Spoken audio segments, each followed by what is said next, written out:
안녕하세요, 비욘드로스입니다. 제가 유동성 얘기를 자주 드렸었는데요. 이제 한번 다시 정리하고 가겠습니다. 최근 몇 달 동안 비트코인이 먼저 약해지고 그 다음 주식이 둔화되었죠. 이 패턴은 굉장히 전형적인 유동성 수축 국면에서 자주 나오는 모습이다. 왜냐하면 유동성에 가장 민감한 자산이 항상 먼저 반응하기 때문입니다. 금은 지금까지는 이제 안전 수요나 다른 요인, 지정학이나 인플레 기대 덕에 잘 버티고 있지만 유동성 프레임으로 보면 전체 자산군의 흐름이 비슷하게 흘러가고 있습니다. 이걸 이해하려면 미국 재무부의 TGA, 그러니까 재무부가 들고 있는 현금 계좌를 같이 봐야 합니다. TGA가 늘어난다는 것은 재무부가 국채를 더 발행해서 시장의 돈을 끌어다가 자기 쪽으로 쌓고 있는 것입니다. 반대로 TGA가 줄어들면 그건 정부가 돈을 쓰면서 시장 유동성을 다시 풀고 있다는 의미죠. 최근 자료 기준으로 보면 TGA 잔고는 꽤 높은 수준을 유지하거나 늘어나는 구간이 이어졌고, 이 말은 곧 국채 발행을 통해서 시장 자금이 계속 흡수되고 있었다. 이걸 쉽게 비유하면 시중에 물이 100만큼 있는데 정부가 국채라는 빨대를 꽂아서 20, 30을 계속 빨아들이는 거죠. 그러면 당연히 위험자산 쪽으로 흘러갈 물이 줄어들 수밖에 없습니다. 그래서 가장 먼저 반응한 게 비트코인이고, 그 다음에 주식이 탄력을 잃었고, 그리고 가장 늦게까지 버티던 금도 결국에는 영향을 받기 시작합니다. 이 흐름은 자산별 이슈로 하기보다는 유동성이라는 공통분모로 묶어서 보는 게 훨씬 자연스럽습니다. 여기서 한 가지 더 중요한 포인트가 있는데요. 11월에 선거가 있다는 점입니다. 정치적으로 보면 6월, 3월에 주가가 조금 오르는 건 그렇게 중요하지 않고요. 진짜 중요한 건 10월, 11월 직전 유권자들이 체감하는 자산 가격입니다. 만약 지금부터 유동성을 왕창 풀어버리면 시장은 늘 그렇듯이 한번 오버슈팅하고 그 다음에 식어버릴 가능성이 큽니다. 그러면 정작 선거 직전에 쓸 탄약이 남아있지 않게 되는 거죠. 그래서 더 그럴듯한 시나리오는 상반기에 국채 발행을 통해서 현금을 최대한 쌓아두고 하반기, 특히 5월 이후부터 점진적으로 그 현금을 풀어주는 구조입니다. 실제로 재무부 자료들을 보면 TGA 잔고를 수천억 달러 수준에서 더 높은 수준 거의 1조 달러 안팎까지 관리하려는 가정이 문서상에 나타나는 구간들이 있습니다. 작년 중반만 해도 3천억 달러대까지 내려갔던 잔고가 이후 국채 발행을 통해서 9천억 달러 안팎까지 쌓였던 흐름도 확인되고 있습니다. 이건 결국 돈을 풀기 전에 실탄을 모으는 구간이다 해석으로 이어지고요. 여기에 또 하나 현실적인 이벤트는 4월 15일 미국의 세금 납부 시즌입니다. 이 시기 전후로는 세금을 내기 위해 주식을 팔거나 채권을 정리하거나 현금을 확보하는 행동이 늘어나겠죠. 그래서 역사적으로 봐도 3월 말에서 4월 중순은 유동성이 한 번 더 빡빡해지기 쉬운 구간이다. 정리하면 지금은 버티는 구간이고 4월 15일 전후까지는 변동성 관리와 유동성 국면 전환 가능성을 보기 시작하는 구간이라고 정리할 수 있습니다. 이제 이 유동성 프레임을 우리가 보고 있는 자산들로 연결해 봐야 됩니다. 비트코인과 이더리움 같은 자산은 전통자산 중에서도 유동성에 가장 민감한 축에 속합니다. 그래서 유동성이 쪼여질 때는 가장 먼저 맞고 유동성이 풀릴 때는 가장 먼저 튀는 구조이죠. 그래서 지금 구간을 해석할 때 중요한 것은 비트마인 왜 약하냐, 악재가 있냐, 이건 중요하지 않습니다. 지금 유동성 국면이 어떤 방향으로 가고 있느냐, 즉 돈이 어디로 흐르느냐, 이걸 알아야 되는 거죠. 유동성이 다시 풀리는 국면으로 전환된다면 가장 먼저 반응하는 것도 이런 고베타 자산들일 가능성이 큽니다. 작년 흐름을 보면 우측 그래프에 동그란 표시를 한 부분을 보면 TGA 잔고는 8월쯤부터 본격적으로 쌓이기 시작했는데 저측 비트코인은 그 즉시가 아니라 한두 달 정도 시차를 두고 10월부터 급락이 시작됩니다. 이게 중요한 이유는 유동성 변화가 항상 바로 가격에 반영되는 것이 아니라 가장 민감한 자산부터 시간차를 두고 반응한다. 이제 유동성에서 다시 비트코인으로 넘어오겠습니다. 1비트 미만 보유자들의 움직임을 보겠습니다. 최근 구간에서 다시 순매수 쪽으로 기울기 시작한 게 보이고요. 이걸 보고 바닥 신호라고 말할 순 없지만 과거 사이클을 봤을 때 공포와 항복이 극도화되는 구간, 그 근처에서 리테일이 다시 조금씩 돌아오는 장면이 반복적으로 나왔습니다. 미시란 손익지표가 또 얘기하는 것은 2018년이나 2022년 같은 완전한 절망 구간까지 갔다고는 보기 어렵다. 더 흔들릴 가능성과 더 깊게 찍을 가능성도 분명히 열려있다. 이건 아무도 바닥을 예측할 수 없습니다. 이어서 펀드 스트레스에서 정리한 자료인데 이더 가격이 실현 가격 대비 얼마나 벌어져 있느냐, 이후 6개월, 12개월 수익률의 중앙값과 승률이 어떻게 나왔는지를 2017년 이후 데이터로 나눈 겁니다. 쉽게 말해서 시장이 얼마나 많이 두들겨 맞은 상태냐에 따라서 그 다음 구간에서 평균적으로 어떤 성과가 나왔는가, 그런 통계죠. 지금 제가 표시한 구간을 보면 되는데요. 12개월 중앙값 수익률이 무려 81%로 나옵니다. 이 구간의 승률이 87%고 10번 중에 거의 9번은 수익 구간이다. 1년 뒤를 돌아봤을 때 6개월 기준으로 봐도 중앙값 수익률이 플러스이고 승률 역시 70%를 넘는 수준입니다. 시장은 언제든 매크로 정책 유동성 변수로 더 흔들릴 가능성이 있고 단기적으로는 더 빠질 수 있지만 표가 말해주는 것은 역사적으로 이런 구간은 위험 대비 기대 수익 비율이 굉장히 좋았던 구간이라는 것을 알려주는 거죠. 이전 영상에서도 보여드렸듯이 이 표를 보면 각 시기마다 성격이 다 달랐던 것을 알 수 있습니다. 18년은 진짜 긴 베어 마켓이었고 회복까지 거의 2년 가까이 걸렸습니다. 20년 코로나 때는 충격은 컸지만 회복은 오히려 굉장히 빨랐었죠. 21년은 중반 조정은 기간은 짧았지만 방향성에 대한 불안이 컸던 구간이었고 아시다시피 2022년은 FTX 때문에 구조적인 신뢰 붕괴를 겪으면서 회복까지 시간이 더 필요했습니다. 2023년 이후 구간은 규제랑 거시 환경 때문에 계속 흔들리는 국면이고요. 다만 공통점은 50% 이상 빠진 뒤에는 빠르든 느리든 결국 V자 회복이 나왔다는 것을 알 수 있습니다. 그래서 지금도 방향을 고민하기보다 얼마나 시간이 더 필요할까 그것을 지켜봐야 될 필요가 있습니다. 이것은 이더리움 9month 사이클인데요. 앞으로 어떻게 흘러갈지 대략적으로 한번 볼 수 있죠. 물론 이건 정확하지 않지만 재미로 들고 와봤습니다. 위쪽 그래프는 이더리움 프라이스이고요. 그리고 아래는 유입량입니다. 작년 4천이 깨지고 나서부터 굉장히 많은 매집이 나오고 있죠. 지금은 기다렸다는 듯이 폭발적으로 매입이 나오고 있습니다. 이제 밸런스 시트 업데이트로 넘어가겠습니다. 이더 보유량은 437만 개이고 비트는 193비트, 큰 변화 없고요. 현금은 이제 조금 늘었습니다. 제가 항상 말하듯이 생명줄은 거래대금입니다. 지난 몇 주를 보면 상당한 거래대금이 유지되고 있습니다. 왜 이게 중요하냐면 ATM을 돌릴 때 수급을 소화할 수 있는 시장 유동성이 거래대금에서 나오기 때문입니다. 이게 꺼지면 운영 난이도가 올라갈 거고 이게 유지되면 기관이 들어오고 나갈 수 있는 길이 열려있다고 보면 됩니다. 그리고 이번 주 이더 누적은 45,000 이더 매수가 확인됩니다. 직전주도 4만 수준이었죠.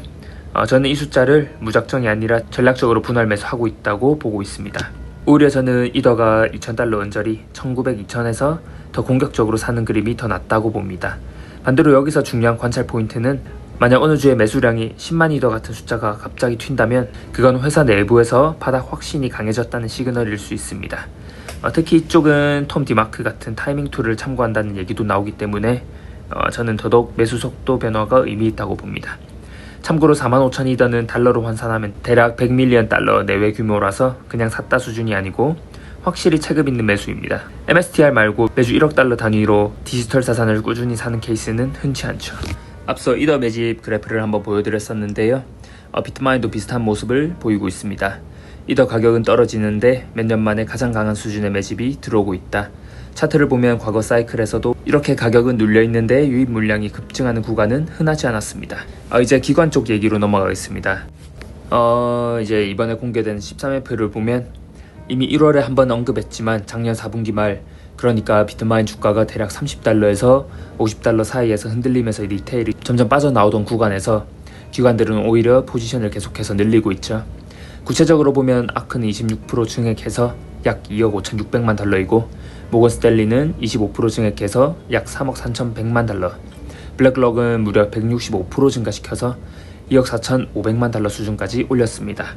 골드만삭스는 더 극적인데 거의 600% 가까이 늘려서 약 1억 4천만 달러 규모입니다. 더 넓게 보면 현재 457개 기관이 비트마인을 보유하고 있고 이들이 들고 있는 주식수가 약 1억 3,600만 주, 전체 유통주의 약 30% 수준입니다. 그리고 재밌는 건 상위 9개 대형 기관만 놓고 봐도 이들이 전체 기관 보유분의 거의 절반에 가까운 비중을 차지하고 있다. 즉 이건 단순히 여러 군데서 조금씩 산다가 아니라 메이저 플레이어들이 꽤 진지하게 포지션을 만들고 있다는 쪽에 가깝습니다. 이걸 어떻게 해석하느냐가 중요한데 분기 말에 13회표로 찍히는 포지션이라는 것은 최소 몇 분기 이상은 들고 갈 생각이라는 의미에 가깝습니다. 가격이 싸질수록 확신 있는 자금은 들어오고 있다. 그리고 미래에셋 비트마인 주식을 163만 주 정도를 매수했습니다. 부유한 지분 가치는 약 645억 정도로 신고되고 있다고 합니다. 그리고 최근에 블랙록이 이더리움 스테이킹 ETF, 그러니까 ETHB 관련해서 신청서를 수정해서 다시 냈습니다. 여기서 중요한 것은 이게 단순한 현물 ETF가 아니라 스테이킹이 구조의 중심이라는 점입니다. 블랙록은 이 ETF가 보유한 이더리움의 약 70%, 많게는 90%까지 스테이킹에 활용하겠다. 나머지 물량은 환매 대응과 수수료 지급 그리고 리스크 관리용으로 유동성 형태로 보유하겠다는 구조를 말했습니다. 그리고 스테이킹이 나오는 보상 중에서도 18%는 블랙록이 가져가고 투자자에게 돌아가는 몫은 그 나머지가 된다. 여기에 붙는 운용보수는 연 0.25%인데 출시 초기 12개월 동안 그리고 자산 규모 25억 달러까지는 0.12%까지 낮춰주겠다. 이런 한시적 할인도 얘기했습니다. 이게 왜 중요하냐면 현물 이더리움 ETF, 그러니까 이더 A랑 성격이 완전히 다른데요. 이더 A는 그냥 가격 추종 상품이라면 이더 B는 이더리움을 들고 있으면서 동시에 스테이킹 수익을 만들어내는 구조이다.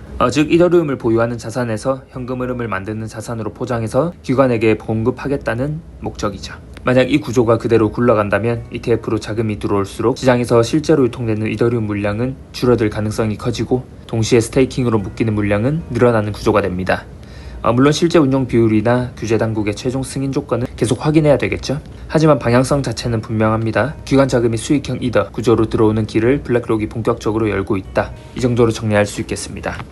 지금 이제 클래리티 액트가 계속 해결이 안 되고 있는데요. 규제 쪽을 한번 얘기해 드리겠습니다.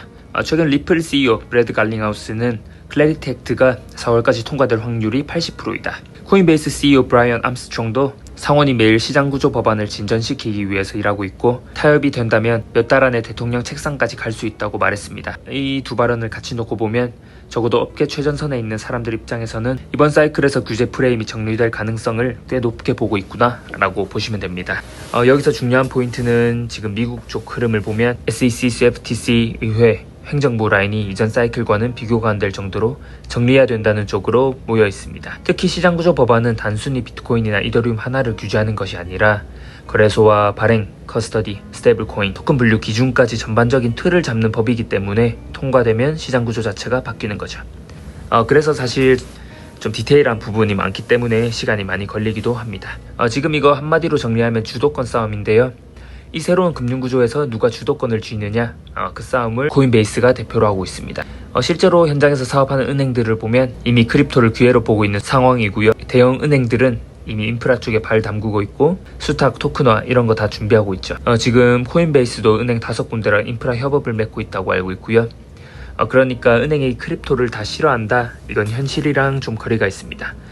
그리고 지금 상황에서 중소형 은행들이 진짜로 걱정하는 것은 스테이블 코인 때문에 예금이 빠져나간다는 것보다 JP모건이나 뱅크 오브 아메리카 같은 초대형 은행으로 돈이 더 빨려 들어가는 구조 때문이죠.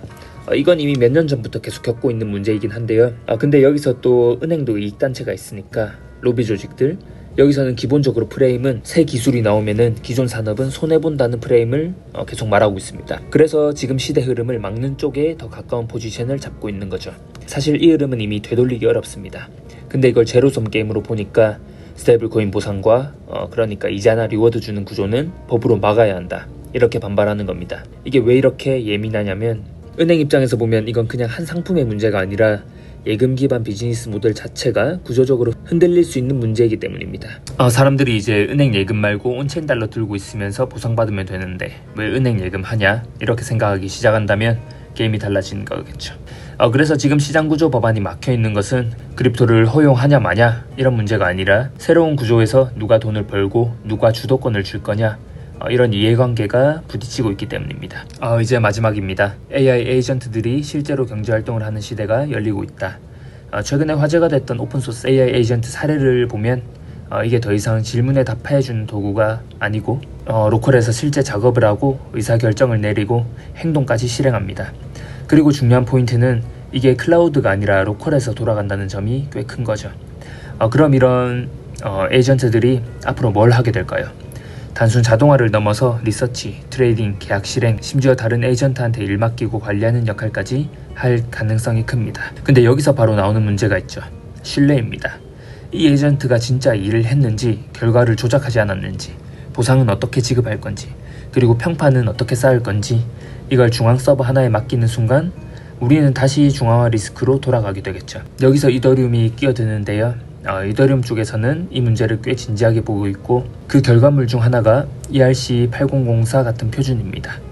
이걸 쉽게 말하면 AI 에이전트에게 신원, 평판, 이력을 붙여주는 구조입니다. 여기에 결제 레이어까지 붙으면 일한다, 검증된다, 자동으로 지급된다, 평판이 누적된다. 이 구조가 만들어지죠. 그러면 이제 AI 에이전트가 그냥 프로그램이 아니라 지갑을 가진 디지털 노동자처럼 행동하는 경제가 열리는 거죠. 이미 테스트넷 거기에서는 에이전트가 1만 개 넘게 등록되고 있고 최근엔 2만 4천 개 수준까지 늘었다는 얘기도 나옵니다. 코인베이스 CEO가 AI 에이전트용 지갑 얘기를 하고 있고 크립토닷컴이 AI.com 도메인을 7천만 달러에 사서 이쪽 생태계를 준비하는 것을 보면 이건 그냥 실험실 장난만은 아니겠죠. 물론 이게 당장 언제 매출이 되고 언제 당장 수수료로 이어질지는 아무도 모르죠. 근데 이더리움이 이제 단순한 디파이 체인이 아니라 AI 에이전트 경제의 정산 레이어를 노리고 있다는 포지션, 그런 게 이루어질 수 있지 않을까 보고 있습니다. 지금 이 스토리를 지금 시장에서 이더를 보는 시각보다 한 단계 더 긴 시간축의 옵션이라고 보고 있고요. 당장은 묻혀있을 수 있는데 몇 년 동안 조용할 수도 있고, 하지만 만약 AI 에이전트들이 실제 경제 주체로 활동하는 시대가 오게 된다면 신뢰 없는 정산 레이어가 필요한 순간은 반드시 온다. 그 후보 중 하나가 아니라 지금 구조상으로는 가장 유력한 후보가 이더리움이라는 게 제 생각입니다. 오늘 영상은 여기까지 정리해 보겠고요. 도움 되셨다면 구독이랑 좋아요 한 번씩 눌러주시고 앞으로도 엑기스 되는 뉴스들, 분석들 바로바로 받아보시려면 알림 설정까지 부탁드립니다.